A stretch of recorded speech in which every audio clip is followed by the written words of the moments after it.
The Western Australian Government on the 27th of May 1997 was the first state government to issue an apology to the stolen generation for the atrocities that led to the removal of children from Indigenous families. By 2001, all state and territory governments had issued apologies.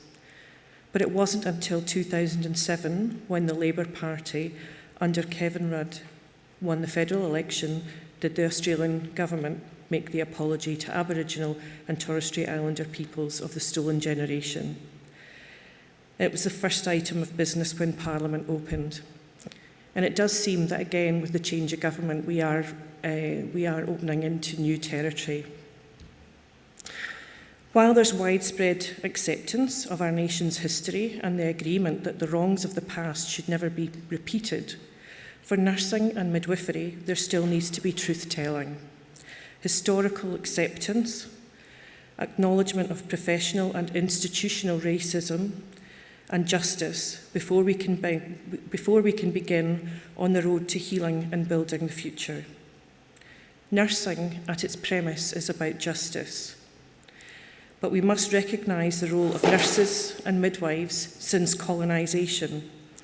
Through the influence of successive punitive government policies that led to nurses and midwives acting as agents of the government, contributing to the harms and trauma of Aboriginal and Torres Strait Islander people.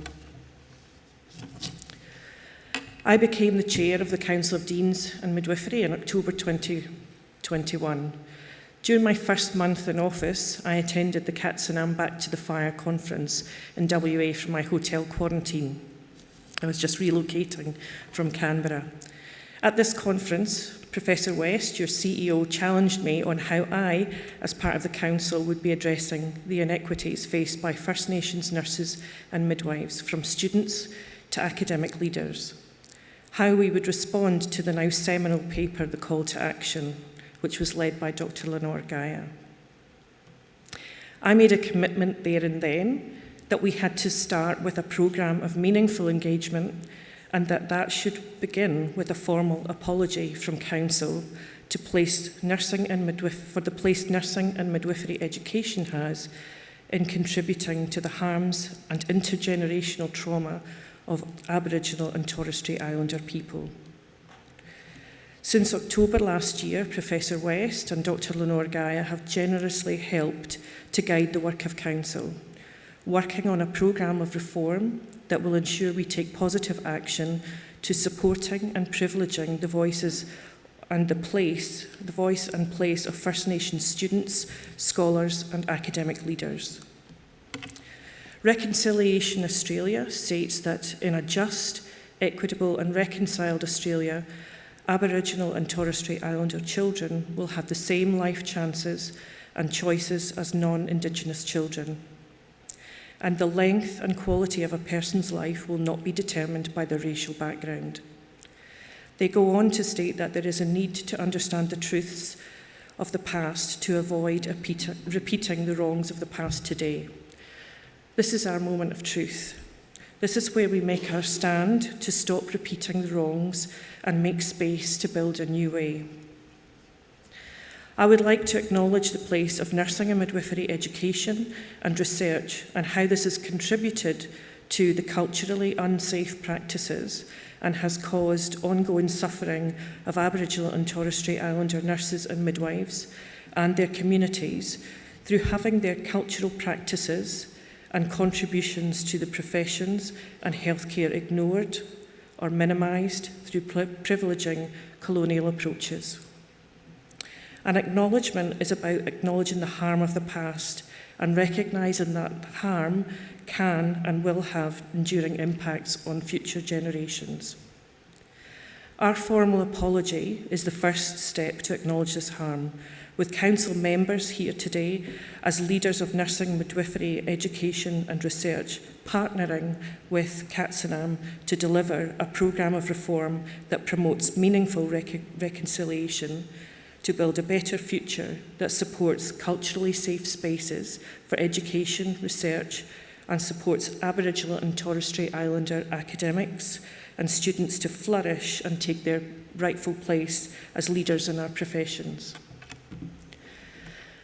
But today we begin with the first step, the apology. And I recognise that this apology will not erase the pain of the past, nor the intergenerational trauma that has occurred. But it's a vital first step in our future, a vital first step towards healing, and a vital first step towards walking together, building on our shared history, learning from the mistakes of the past. And it's my hope that this apology opens a way forward to build a better future for nursing and midwifery in partnership with CATSINaM. Council of Deans of Nursing and Midwifery, as national leaders, we apologise to Aboriginal and Torres Strait Islander peoples for the harms of the past injustices. Council acknowledges the profound hurt and harm nurses and midwives have caused through their practice in the professions, and we say sorry. We express our deep grief that Aboriginal and Torres Strait Islander people have been harmed by the colonial practices of nurses and midwives, informed by the policies of previous government agendas, perpetuated through normalisation of professional behaviours and institutional racism. We are sorry. We are sorry that those harms have contributed to the intergenerational trauma of Aboriginal and Torres Strait Islander nurses, midwives, families and communities. Council expresses our profound grief at the suffering that has occurred for Aboriginal and Torres Strait Islander people. We say sorry. As a national peak body, Council will work with and through its members to collaborate with CATSINaM and with the other nursing and midwifery peak bodies, as well as regulatory organisations such as the NMBA and ANMAC, to take a stand towards reconciling the harms that have been done.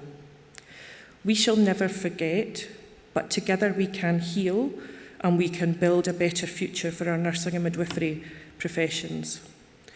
Through this apology, we hope to build a strong foundation towards culturally and clinically safe nursing and midwifery practice.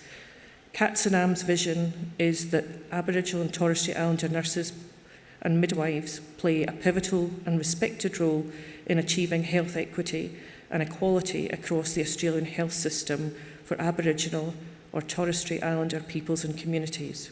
We commit to forming a genuine partnership with CATSINaM to develop a new way forward to providing safe nursing and midwifery practice to all Aboriginal and Torres Strait Islander people. The Uluru Statement from the Heart calls for constitutional reforms to include the voice of Aboriginal and Torres Strait Islander people in Parliament that acknowledges and affirms your rightful place and voice on your country and in the places of government. In recent months, the Council have worked on developing a new strategic plan that will guide its constitutional reform called for in the Uluru Statement of the Heart to ensure First Nations nursing and midwifery leaders through CATSINaM are rightly positioned in partnership with Council, and that through our work together as nurses and midwives, we work together to improve First Nations people's health. In addition to the constitutional change, Council will work in partnership with CATSINaM to develop a sustained plan of action to reform how we work with Aboriginal and Torres Strait Islander nursing and midwifery colleagues to implement the Getting 'em and Keeping 'em and Growing 'em report to improve student outcomes and increase the success of academic career paths of Aboriginal and Torres Strait Islander colleagues who are currently underrepresented in academia. I'm deeply indebted to the gracious leadership of Professor Roy-Ann West and Dr. Lenore Gaia as we work together to progress this important agenda. Through this conference, may we listen and learn to use our voice to affirm and support you as you generously share your wisdom and knowledge with us as we walk together as professional nursing and midwifery leaders, paving the way for meaningful reconciliation by learning the lessons of the past to create a better future. Thank you.